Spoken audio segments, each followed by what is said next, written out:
Adalah kajian Ramadan dan Tadarus bersama Quran Surat Al-Balad oleh Bapak Rohani SPDMA dan yang nantinya sekaligus menutup acara pada kegiatan siang hari ini dengan doa. Kepada Bapak Rohani SPDMA, kami silakan. Bismillahirrahmanirrahim. Assalamualaikum warahmatullahi wabarakatuh. Alhamdulillah, assalatu wassalamu ala rasulillah wa ala alihi wa ashabihi wa mawalah, amma ba'du. Raditu billahi rabba wa bil islami dina wa bi muhammadin nabiyya wa rasulah rabbi zidani ilma warzuqni fahma. Ibu Dekan, Bapak Wakil Dekan, Bapak Ibu dosen dan karyawan yang dirahmati Allah Ta'ala, mari kita awali tadarus kita pada siang yang mubarak ini dengan mempersiapkan diri untuk membaca Al-Quran bersama-sama. Pada siang hari ini, insya Allah kita akan melaksanakan tadarus surah Al-Balad. Kita buka surah Al-Balad adalah surah ke-90, surah Makiyah, surah ke-90.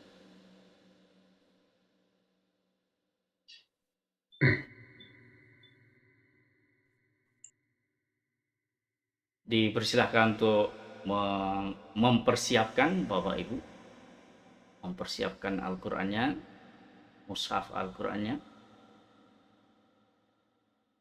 Yang pertama, mari kita bersama membaca Al-Qur'an surah Al-Balad ini dengan suara nyaring secara bersama-sama, yang diawali dengan membaca Ummul Kitab terlebih dahulu, yaitu surah Al-Fatihah. Kemudian kita akan baca surah Al-Balad bersama-sama. Setelah itu kita akan bertadabbur, terjemah makna dan juga tafsirnya bersama-sama. Kita awali dengan Al-Fatihah. Al-Fatihah.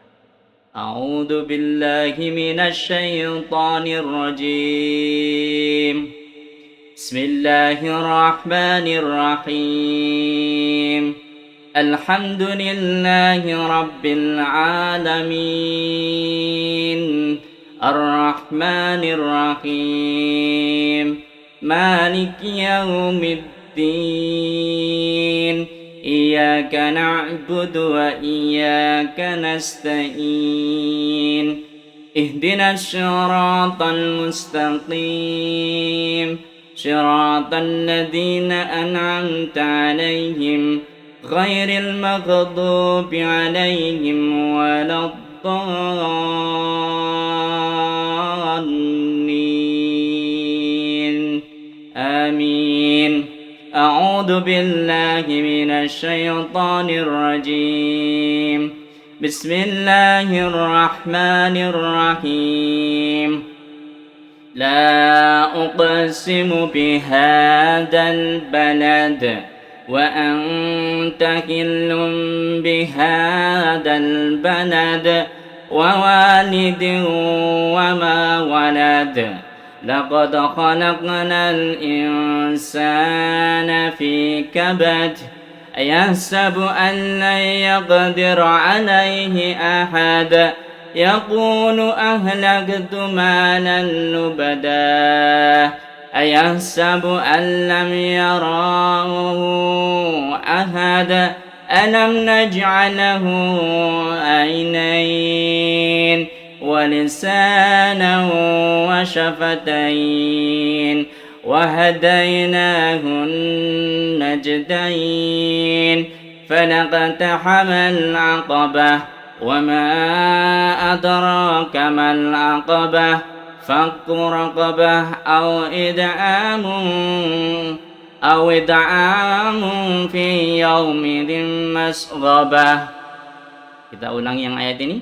أو إدعام في يوم ذي مسغبة يتيما ذا مقربة أو مسكينا ذا متربة ثم كان من الذين آمنوا وتواصوا بالصبر وتواصوا بالمرحمة ulaika ashabul maimanah. Mohon maaf Bapak Ibu, saya besarkan layar saya karena tertutup. Ulaika ashabul maimanah walladzina kafaru. Maaf. Ya, sebentar.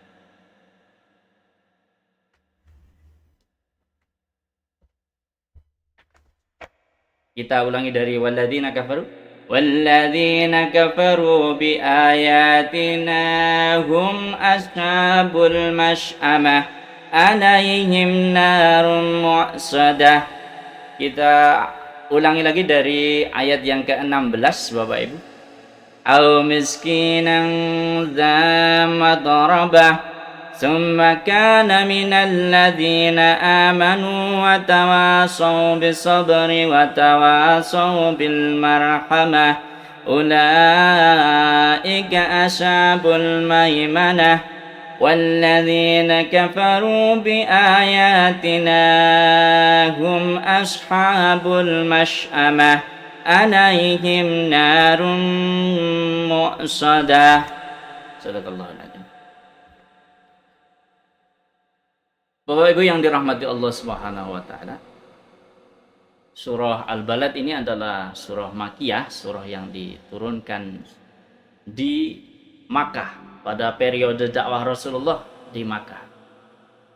Ada 20 ayat yang merupakan surah yang ke-90, mengandung perintah juga ancaman dan janji Allah Subhanahu wa taala yang sangat penting untuk kita tadaburi bersama-sama. Awal tadabur kita, mari kita lihat keindahan Al-Qur'an terlebih dahulu Bapak Ibu. Betapa indahnya Al-Quran ini, karena merupakan salah satu mukjizat Al-Quran itu adalah menggunakan bahasa yang begitu indah, lebih tinggi dari susastra tertinggi apa. Di zaman Rasulullah adalah zaman di mana kesusastraan ini menjadi hal yang diunggul-unggulkan, yang menjadi penciri intelektualitas. Oleh karena itu Allah Ta'ala turunkan Al-Quran ini dalam bentuk keindahan bacaan yang tak tertandingi. Alhamdulillah ini kita di FBS banyak ustadz-ustadz kita. Ada Ustadz Miftah, ada Ustadz Singgih dan teman-teman di bahasa Arab yang nanti bisa tentu saja mengelaborasi keindahan secara bahasa ini. Kita sebagai orang awam, para pembelajar pun bisa merasakan surah Al-Balad. A'udzubillahi minasyaitonirrajim. Bismillahirrahmanirrahim. La uqsimu bihadzal balad. Ciri Al-Qur'an salah satu. Berima dan bermakna. Ini kalau dibahas menggunakan istilah bahasa Jawa itu ketemu lagunya itu berakhir ad ya, balad wa anta hillum bihadzal balad, ad lagi, wa walidin wa ma walad, ad lagi, laqad khalaqnal insana fi kabad, ad lagi, ayahsabu an la yaqdiru alaihi ahad, yaqulu ahlaktu malan lubada, ayahsabu an lam yarahu ahad. Ketemu namanya berima. Lalu pertanyaannya, kalau hanya membuat sajak-sajak berima, memang manusia biasa tidak bisa. Sepanjang sejarah Al-Quran sejak diturunkannya hingga hari ini, tantangan untuk membuat yang semisal Al-Quran itu bahkan disebutkan oleh Allah Ta'ala di dalam surah Al-Baqarah. Wa in kuntum fi raibin mimman nazzalna ala abdina fa'tu bi suratin min mithli. Kalau kamu itu kok ragu gitu loh dengan apa yang kami turunkan, jadi tidak yakin apa benar Al-Qur'an itu dari Allah Ta'ala, fa'tu bi suratin min mithli. Buatlah yang semisal dengan Al-Qur'an itu. Jadi ditantang kita nih, suruh buat yang seperti Al-Quran. Tidak hanya itu, wad'u syuhada'akum min dunillahi in kuntum shadiqin. Undang teman-temanmu, bolo-bolomu, kroni-kronimu selain Allah jika kamu memang benar. Nah, ini seolah-olah Allah Ta'ala ini berdialog nih, terutama sama para pujangga ini, sama tokoh-tokoh sastrawan kita FBS nih. Kalau tidak percaya Al-Quran itu dari Allah, buatlah, panggil ya sastrawan terbaik di dunia ini. Kalau yang dari golongan praktisi sastrawan, ya, yang dari teoris, panggil silahkan. Yang paling tinggi gelarnya, yang publikasinya paling banyak, suruh bikin. Tidak usah banyak-banyak. Waktu bisuratin, suruh bikin satu aja surah, tapi seperti Al-Quran. Tadi saya sebutkan, oh Al-Quran berima, coba bikin yang berima. Bisa lah berima, masa berima tidak bisa? Pernah dicoba, cuma yang kedua Al-Quran tidak hanya berima, tetapi apa? Bermakna. Maknanya tidak sembarangan, itu makna yang sangat dalam. Ini tadi kita sudah sebutkan ya, 7 ayat yang pertama. La uqsimu bihadzal balad wa anta hillum bihadzal balad wa walidin wa ma walad. Ini kalau dikarang manusia ini mungkin dah habis umurnya, tidak akan bisa. Jadi Allah Ta'ala udah menang. Jadi kita mentadaburi Al-Quran ini yakin, oh Al-Quran ini indah betul gitu. Maka ketika kita baca Al-Quran, indah sekali kalau kita bisa baca Al-Quran ini tidak terburu-buru ya, tapi dinikmati. Yang pertama keindahan bacaannya dulu. Kemudian mulai di ayat 7 kemudian 8 ini. Nah, saudara-saudaraku semuanya. Alam naj'al lahu 'ainain. Nah, ya suara akhirnya ain. Ainain pakai isim mutanna itu ya. Ainain wa lisanan wa syafatain. Ain. Wa hadainahu najdain. Ain. Falaqtahamal aqabah. 11. Wa ma adraka mal aqabah. Faqraqabah. Au it'amun fi yaumin dzi masghabah. Sampai akhir. Indah sekali. Yang kedua, tidak hanya rimanya. Al-Quran ini dibaca oleh siapapun ya, asal dengan cara membaca Al-Quran sebagaimana dituntunkan oleh Allah melalui Rasulnya dan diajarkan oleh para sahabat sampai kepada kita melalui para alim ulama yang dikenal dengan ilmu tajwid ya, kemudian ilmu qiraah yang benar. Al-Quran itu tetap akan indah, tidak menuntut harus suaranya semerdu qori internasional, tidak menuntut kualitas suaranya harus suara penyanyi, tidak. Siapapun asalkan makharijul hurufnya benar, tajwidnya benar, Al-Quran itu akan indah diperdengarkan. Istimewanya lagi, Al-Quran ini indah diperdengarkan dalam kesempatan apapun. Nih, jam sekian ini kan jam istirahat kantor ini. Alhamdulillah wa syukurillah, kita bersyukur nih FBS melalui Ibu Dekan dan Bapak-bapak pembantu Dekan dan para pimpinan digerakkan untuk apa? Mempelajari Al-Quran, tadabbur pada Al-Quran. Coba Al-Quran itu baca yang keras sampai tetangga kita terdengar di mana? Di kantor. La uqsimu bihadzal balad wa anta hillum bihadzal balad. Pantes aja di kantor tuh baca Al-Quran pantes. Ini direkam oleh para qori-qori yang suaranya indah. Coba ada hajatan, orang hajatan putarkan Al-Quran, indah, pantes. Ada orang meninggal itu yang lagi kesusahan, putarkan Al-Quran, ya tetap pantes. Coba ganti dengan yang lain, ganti dengan musik misalnya, sama-sama berima, sama-sama bermelodi.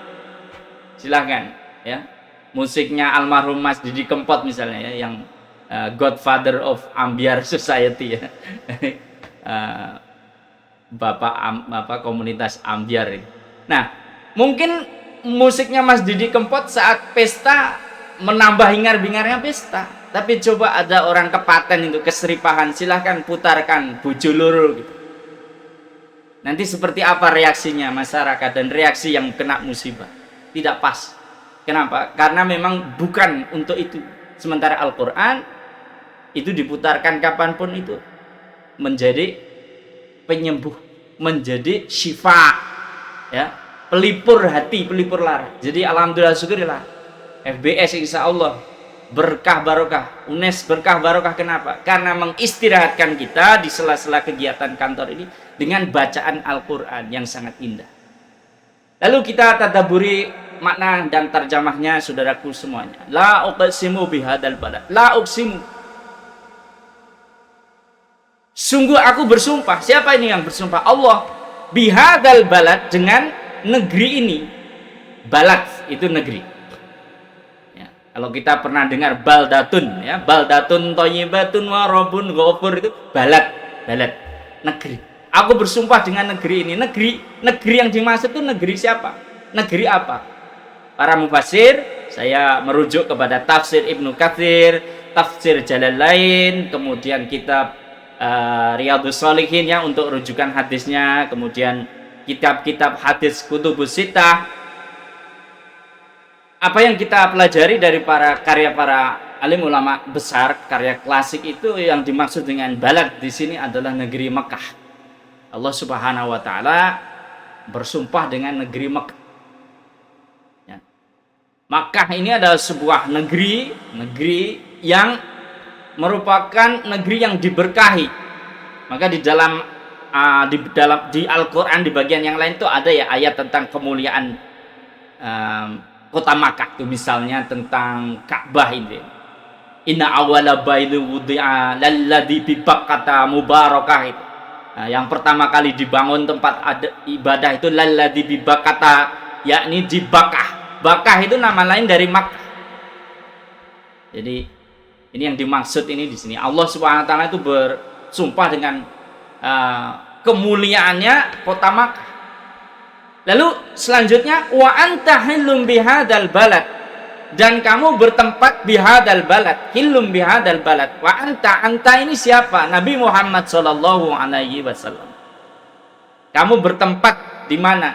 Di negeri ini. Ada mufassir lain yang menafsirkan hillun di sini artinya adalah dihalalkan untuk berperang pada satu siang gitu ya, bukan keseluruhan waktu. Karena di Makkah salah satu keistimewaannya adalah Allah sucikan, maka disebut dengan Haramain ya, Haramain, dua kota suci. Haram itu artinya tidak hanya satu ya. Nanti Ustadz Singgih atau Ustadz Miftah ya, teman-teman yang lain dari bahasa Arab nanti bisa mengelaborasi ya. Jadi haram tidak hanya artinya tidak boleh ya, tetapi haram artinya yang lain itu adalah suci. Madinatul Haramain, dua kota suci itu Al-Makkatul Mukarramah wa Madinatul Munawwarah. Nah ini kota Makkah itu salah satu kesuciannya ditandai dengan satu larangan untuk berperang, tidak boleh digunakan berperang. Tapi Allah Ta'ala pernah memperbolehkan Rasulullah berperang, yakni pada Fathul Makkah itu ya. Jadi antara duhur sampai menjelang maghrib itu, ketika ada invasi Rasulullah SAW untuk menundukkan kota Makkah, setelah 23 tahun beliau dipersekusi oleh ahli Makkah, maka beliau kembali dengan kekuatan yang tidak bisa ditandingi. Itu beliau diperbolehkan hari itu. Tapi setelah itu Makkah tidak boleh untuk pertumpahan darah. Kemudian apalagi yang tidak boleh? Tanamannya tidak boleh dicabut. Ya, maka Bapak Ibu yang telah berkesempatan berhaji, berumrah di sana, mungkin mutawifnya juga mengingatkan, di sana tidak boleh main-main kalau ada tanaman dicabut. Ya. Kemudian barang temuannya juga tidak boleh diambil. Ya. Jadi kalau menemukan sesuatu di kota Makkah ini kemudian tidak boleh kemudian dikantongi dibawa pulang. Ya. Tapi biarkan di situ ada yang ngurus gitu. Ini wa anta hillum bihadzal balad, dan kamu bertempat tinggal di negeri itu, yaitu negeri Mekah. Wa walidi wa ma walad, dan demi bapak dan apa yang ia lahirkan. Dari bapak dan anaknya ini keluarga Rasulullah. Laqad khalaqnal insana fi kabad, Lakot sak temene kholakna ya aku ndadekake al insana manungsa fi kabad dalam keadaan susah payah. Manusia itu dijadikan, diciptakan dan ditakdirkan untuk menjalani tes atau ujian hidup ini fi kabad, susah payah. Karena Allah sudah mengenas seperti ini, maka kita sebagai orang mukmin muslim ora usah kakean sambat. Pancen donya iki rekoso. Nek ana wong ngomong donya kok ora rekoso, hati-hati, mbok menawa dhek pengikut setan. Kalau orang yang mengikuti Rasulullah menjaga agar hawa nafsunya tidak menguasai dirinya, pasti akan merasakan bahwa dunia ini penuh dengan susah payah. Para mufasir salah satunya menafsirkan demikian. Ada yang menafsirkan kesusah payahan manusia itu dilihat dari kejadiannya, dilahirkan kecil ya, jadi orang, kemudian dilahirkan jadi anak kecil, itu perjuangan. Kemudian jadi anak-anak remaja, dewasa, itu penuh perjuangan untuk bisa sampai meger-meger seperti hari ini, seperti panjenengan, seperti saya hari ini, seperti Pak WD2, seperti Pak WD3, Pak WD1, itu meger-meger hari ini, itu penuh dengan perjuangan. Untuk bisa baik juga penuh perjuangan. Ya, puasa Ramadan, mengikuti perintah Allah Ta'ala ini penuh perjuangan. Ada makanan tapi tidak boleh makan, ada minuman tidak boleh makan, ada istri tidak boleh ngumpuli istri, penuh perjuangan. Ketika Rasulullah SAW ditanya oleh para sahabat, ya Rasulullah, lalu kapankah kita ini akan merasakan istirahat? Gitu. Coba Bapak Ibu, ini kuis nih. Kapan sih istirahatnya orang mukmin ini? Ternyata dijawab oleh Rasulullah. Kamu akan merasakan istirahatmu total itu pada saat pertama kali kamu menginjakkan kakimu di surga. Jadi pensiun kita,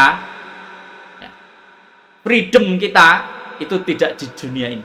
Dunia ini penuh rekoso, tetapi di surga kelak insya Allah. Hadirin rahimakumullah. Ayahsabu an la yaqdiru alaihi ahad. Apakah manusia menyangka bahwa tidak ada kuasa atasnya? Sesuatu itu tidak ada yang berkuasa atasnya. Ini dialog Allah dengan orang kafir Quraisy. Ya, zaman Kanjeng Nabi Muhammad dulu berdakwah kepada kafir Quraisy itu banyak sekali mendapat penentangan. Ya maaf ya Bapak Ibu, kalau zaman sekarang ini kita nih warisannya Kanjeng Nabi itu gari enak karo enake gitu. Acara kayak begini saja itu disebut orang dakwah. Padahal kalau saya nyebutnya dakwahnya di mana? Yang ngomong orang Islam, yang diomongi orang Islam. Padahal dakwah itu kan mengajak gitu ya. Ya, itu dakwah kepada orang Islam itu untuk silaturahim antar muslim dan menguatkan iman kita. Tetapi dakwah yang di atas levelnya itu adalah mengajak orang yang belum tahu Islam, memperkenalkan Islam, menyampaikan risalah Islam inilah. Rasulullah selama kurun waktu 13 tahun masa dakwah di Makkah Al-Mukarramah itu banyak sekali mendapat penentangan. Oleh karena itu turunlah banyak sekali ayat-ayat. Yang ayat-ayat ini kalau kita baca dengan seksama itu dialog dengan orang kafir Quraisy. Ya, Allah Ta'ala itu mengatakan, apa kowe mikir ora ana sing luwih kuwasa tinimbang kowe? Yaqulu ahlaktu malan lubada. Yaqulu, dia berkata, ahlaktu, aku telah menghabiskan malan lubada, banyak sekali harta. Ayasabu alam yarahu ahad. Apakah ia menyangka bahwa tidak ada seseorang yang melihat dia? Jadi orang kafir itu dulu waktu di dakwah itu banyak sekali menyangkal gitu ya. Jadi ngeyelan lah gitu ya kalau bahasanya sekarang tuh. Ngeyelan angel dikandani. Puncaknya adalah ketika Rasulullah kemudian berhijrah karena terjadi konspirasi. Wis Muhammad ki ditawani pangkat ora doyan pangkat, ditawani wedokan ora doyan wedokan, ditawani dadi ratu ora pengin dadi ratu, tetep apik disiksa ya ora lumer, piye carane pateni. Jadi saudaraku para aktivis dakwah, jangan bayangkan bahwa gerakan dakwah itu selalu akan disambut dengan rebana indah, gelaran karpet yang harum, ruangan yang harum, yang wangi. Kalau itu yang kita bayangkan dakwah, maka jangan-jangan kita telah masuk ke dalam hal keduniaan yang disebut dengan dakwah. Padahal Rasulullah SAW selama hidupnya dakwah di Mekah, puncak dari dakwah beliau itu adalah diancam patine, akan dibunuh oleh 11 algojo Mekah. Itulah kenyataan dari dakwah. Nah, oleh Allah Ta'ala ditolong gitu. Ya, dengan pertolongan Allah, Rasulullah bisa selamat, risalahnya bisa sampai kepada kita hari ini. Tetapi siklus dakwah itu sama. Dakwah itu di mana-mana akan ditentang.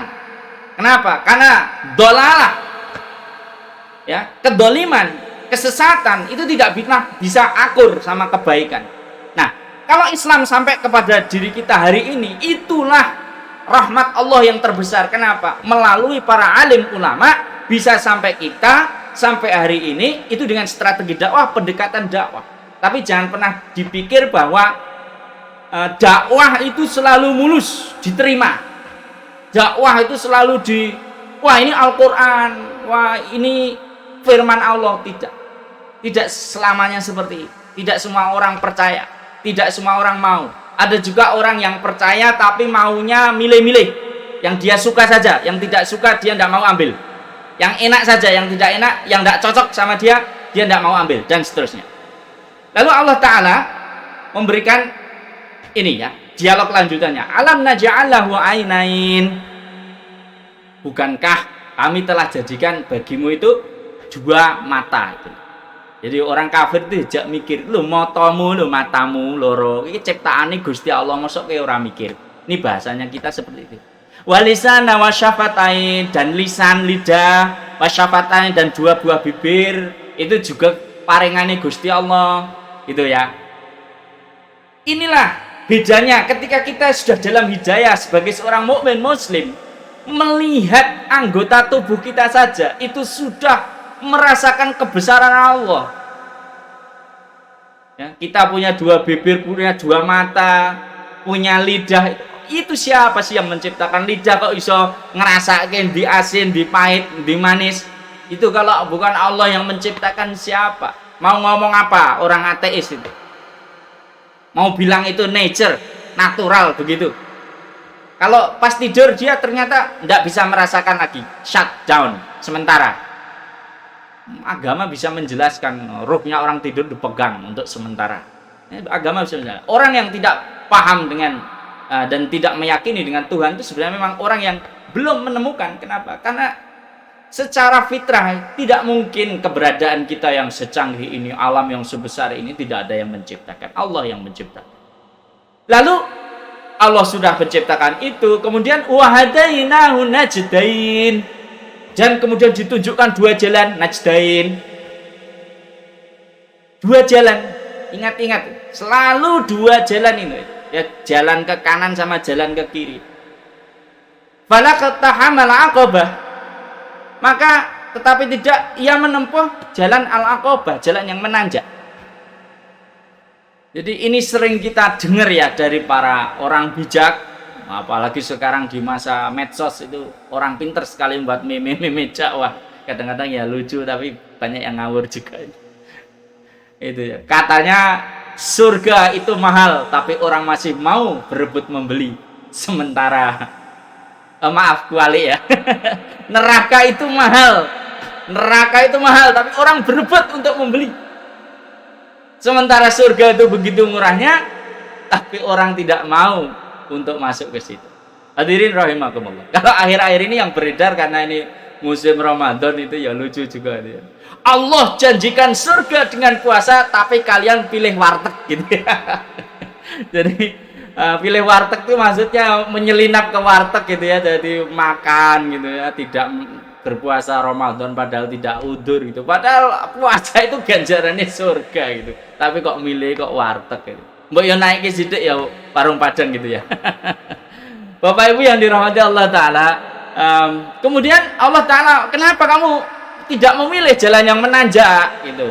Jadi saya ingat ya, ini kata-kata legendaris nih, quote-nya Kiai Haji Zainuddin MZ almarhum itu ya. Jadi jalan menuju ke surga itu penuh onak dan duri dan menanjak.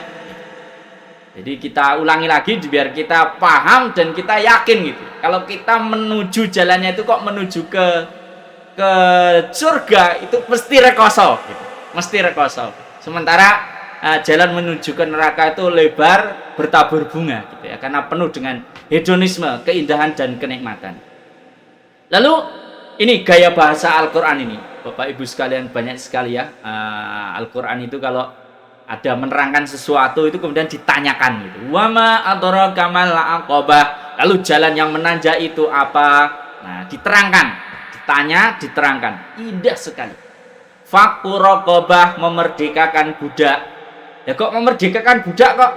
Jalan yang menanjak. Iya, pada zamannya budak itu adalah harta yang berharga, diperoleh melalui pembelian ataupun melalui peperangan ya. Orang yang kalah perang itu kemudian golongannya diambil sebagai budak. Ini Islam itu datang sebagai a liberating religion, sebagai agama yang membebaskan. Banyak sekali di dalam hukum Islam itu yang tindakan dosa itu bisa ditebus ya dengan memerdekakan budak itu. Sekarang di negara kita tidak ada perbudakan ya. Kita dulu mengalami perbudakan, ya kita ini budaknya gitu ya. Siapa yang perbudak kita? Penjajah itu. Penjajah yang memperbudak kita. Nah, di zaman Rasulullah dulu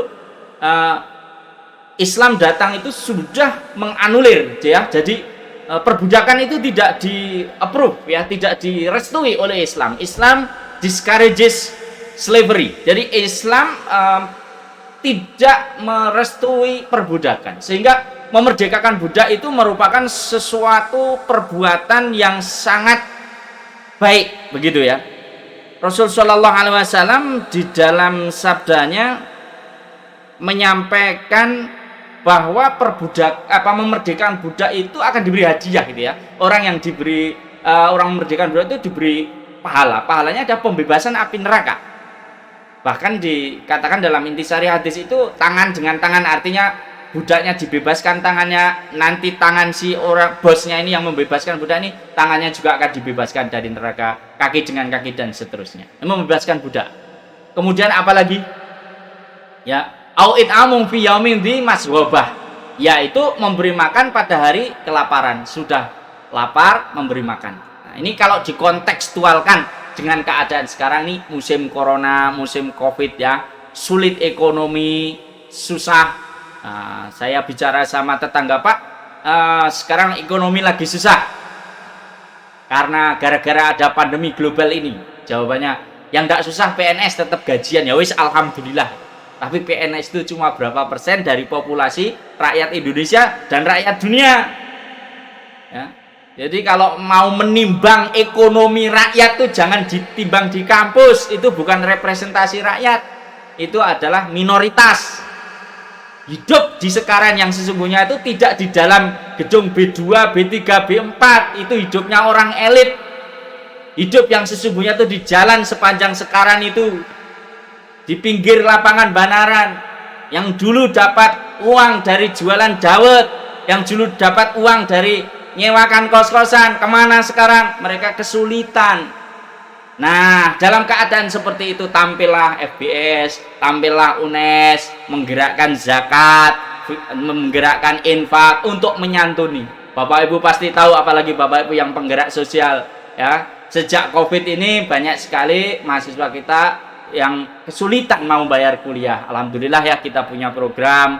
Jadi kalau maaf ya, ini saya menyampaikan pandangan saya bahwa gaji kita kemudian disalurkan. Saya kira istilah yang tepat bukan dipotong ya, tapi disalurkan menjadi zakat sehingga dibawa pulang sudah bersih. Masya Allah, barokah, barokallah, barokallah. Itu langkah terbaik.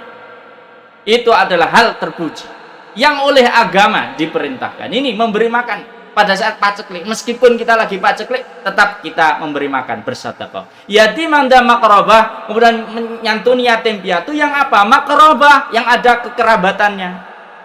Kemarin di forum yang lain saya ditanya seorang jamaah, Pak, apa betul Pak kalau kita sedekah itu yang kita kasih itu diutamakan yang ada hubungan kerabat? Saya jawab, iya, exactly 100%. Kenapa? Karena kalau kita bersedekah kepada yang ada anggota kerabatnya kita, itu dua pahalanya. Satu pahala sedekah, dua adalah pahala mempererat tali silaturahmi.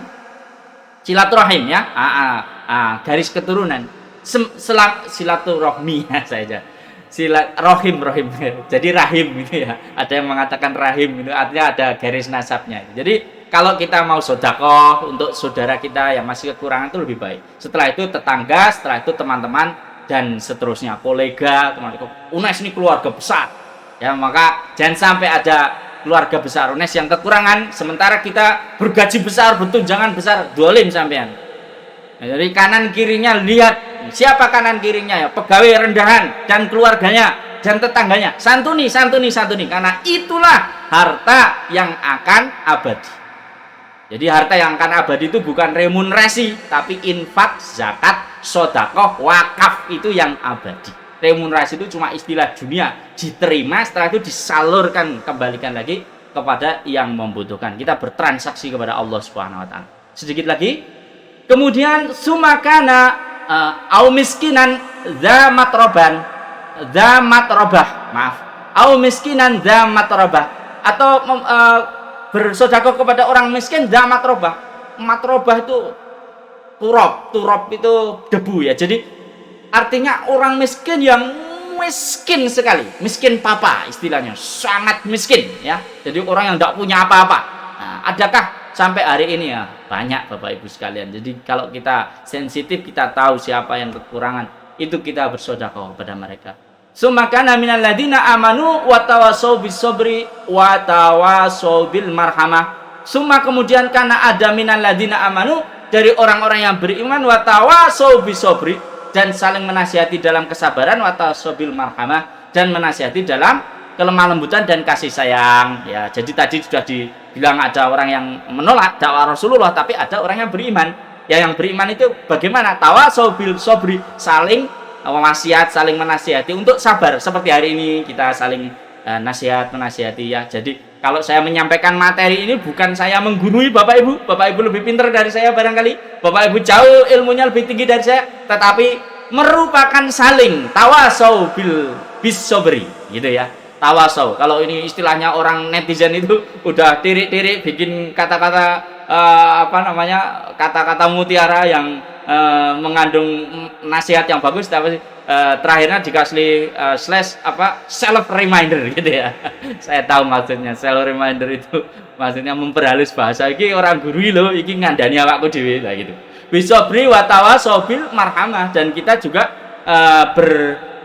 saling menasihati untuk bisa saling kasih sayang. Nah, ini seperti kasih sayang itu seperti tadi yang saya sampaikan. Jadi memberi makan dan seterusnya.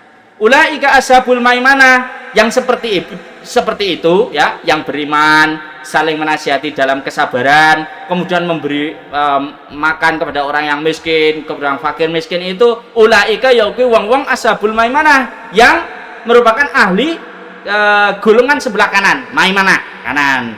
Waladina kafaru bi ayatina, tapi orang-orang yang kafaru yaitu mengingkari bi ayatina dengan ayat-ayat kami, hum ashabul masyamah, mereka itu golongan kiri. Jadi yang kanan tuh maimanah, golongan kanan sukben. Di yaumul mizan sana kita akan ditembang ya, amal kita kemudian diberikan catatan amal kita. Orang yang soleh, orang iman akan diberikan catatan dari tangan kanan, sementara orang kafir dari tangan kiri. Ini sing ngendika Gusti Allah di dalam Al-Qur'an. Jadi jangan dipelintir-pelintir. Hari ini tuh banyak sekali orang tanpa ilmu melintir-melintir gitu. Apa pelintirannya? Mungkin tidak pernah baca Al-Qur'an, masih hari gini masih tanya, apa betul Pak orang kafir itu tempatnya di neraka? Jawab yang tegas, Allah Ta'ala berfirman. Ini Allah Ta'ala yang berfirman, bukan pendapatnya Rohani, bukan pendapatnya Pak WD2, bukan pendapatnya Budekan, bukan, Allah Ta'ala. Jadi kalau ada orang mencoba melintir, itu kembalikan rujukannya Al-Quran. Di dalam Al-Quran Allah Ta'ala berfirman, wah saya tidak percaya, lah itu urusanmu. Kalau urusan percaya tidak percaya itu urusanmu, bukan urusan kita tidak. Kalau itu kan kembalilah ikraha fiddin, tidak ada paksaan dalam agama itu. Tapi kalau ada orang melintir, ya kita jawab, tapi dengan jawaban bila ilmi, dengan ilmu, rujukannya di dalam Al-Quran. Al-Qurannya bunyinya begitu, kafaru bi ayatina hum ashabul masyamah. Orang yang tadi ya tidak mau menerima dakwah Rasulullah itu, jadi juga tidak mau beramal soleh seperti yang disampaikan itu orang-orang kafir, tidak beriman dengan keesaan Allah dan seterusnya itu ashabul mas'amah.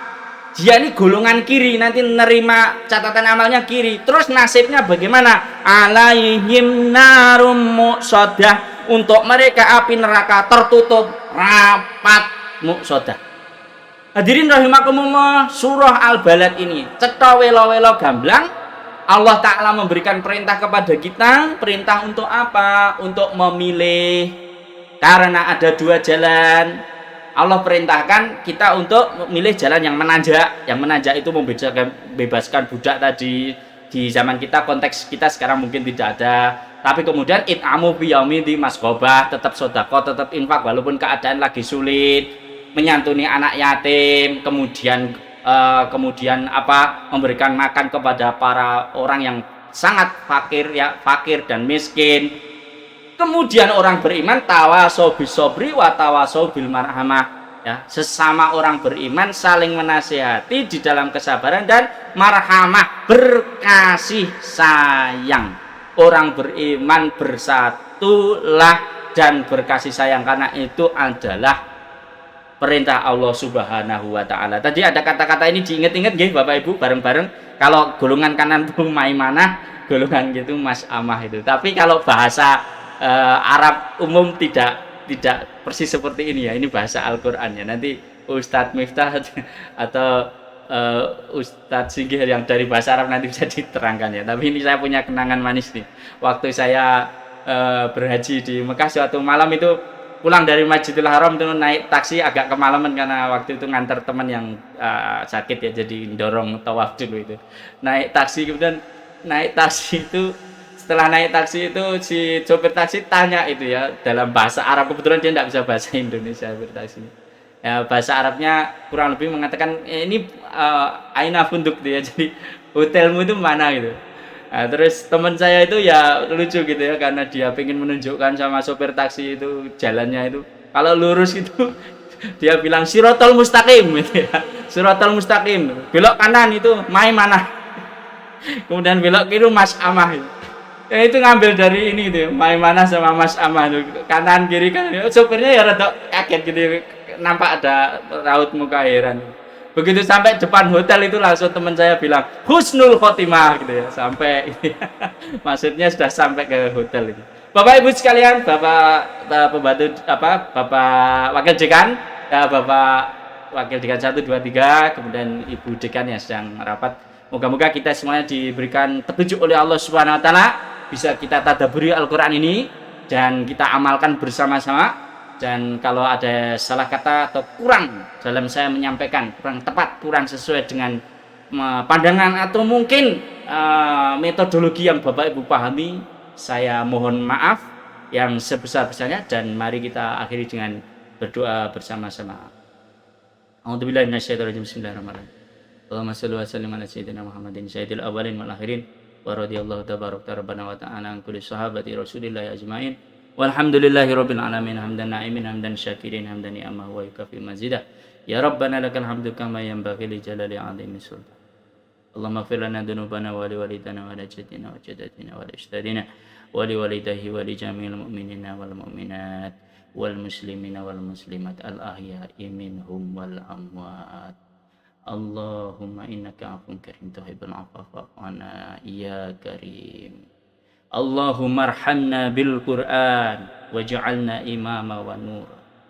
Allahumma arhamna bil Qur'an waj'alna imama wa nura wa rahmah.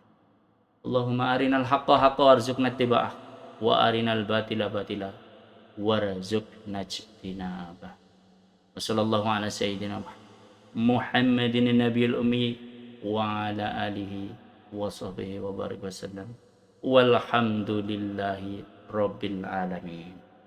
Sebelum saya tutup, saya mau menyampaikan bonus hadis dari Abu Hurairah radhiyallahu anhu berkata, suatu ketika Rasul sallallahu alaihi wasallam pernah bertanya, siapakah di antara kalian yang pagi ini sedang berpuasa? Sahabat Abu Bakar menjawab, aku. Beliau bertanya lagi, siapa di antara kalian yang hari ini telah mengantar jenazah? Abu Bakar menjawab, aku. Beliau bertanya lagi, siapa di antara kalian yang hari ini telah memberi makan orang miskin? Abu Bakar menjawab, aku. Beliau bertanya lagi, siapa di antara kalian yang hari ini telah menjenguk orang sakit? Sahabat Abu Bakar menjawab, aku. Selanjutnya Rasulullah SAW bersabda, tidaklah semua itu ada pada seseorang kecuali dia pasti akan masuk surga. Pungkasaning atur, Bapak Ibu, di Indonesia ini kita sering mendengar istilah kesolehan sosial. Islam merangkum semuanya. Tidak mungkin orang itu sukses hanya rajin ibadah mahdohnya saja, tapi tidak baik sama sesama manusia. Yes, soleh itu harus soleh secara vertikal dan soleh secara sosial. Sebagaimana dalam hadis tadi, ya puasa, ya layat ya, kalau ada orang meninggal, kalau ada yang sakit ya ditengok, kalau ada yang butuh makan ya diberi makan. Itulah jalan menuju surga. Walhamdulillahirabbil alamin wal afu minkum. Wassalamualaikum warahmatullahi wabarakatuh. Waalaikumsalam warahmatullahi wabarakatuh. Baik, terima kasih Bapak. Kemudian Bapak Ibu yang kami muliakan, demikianlah acara tadarus dan ceramah rohani di bulan Ramadan 1442 Hijriah, Fakultas Bahasa dan Seni. Semoga dapat bermanfaat dan menjadikan kita bisa lebih ikhlas mensyukuri atas segala nikmat yang diberikan oleh Allah Subhanahu wa taala, dan tentunya menambah kuat iman kita dalam menjalankan ibadah puasa di bulan suci Ramadan ini. Amin ya rabbal alamin. Bapak Ibu yang kami muliakan, marilah kita menutup acara dengan mengucap hamdalah bersama-sama. Alhamdulillahirabbil alamin. Dan kami sampaikan kembali akan dilaksanakan setiap hari Selasa pada pukul 12.15 sampai dengan 13.00, dan pada hari Jumat pada pukul 13.30 sampai dengan 14.15 menit. Dan kemudian saya mewakili panitia memohon maaf bila ada salah kata dan kekurangan dalam terselenggaranya kegiatan hari ini. Terima kasih. Akhir kata, wassalamualaikum warahmatullahi wabarakatuh. Waalaikumsalam warahmatullahi wabarakatuh.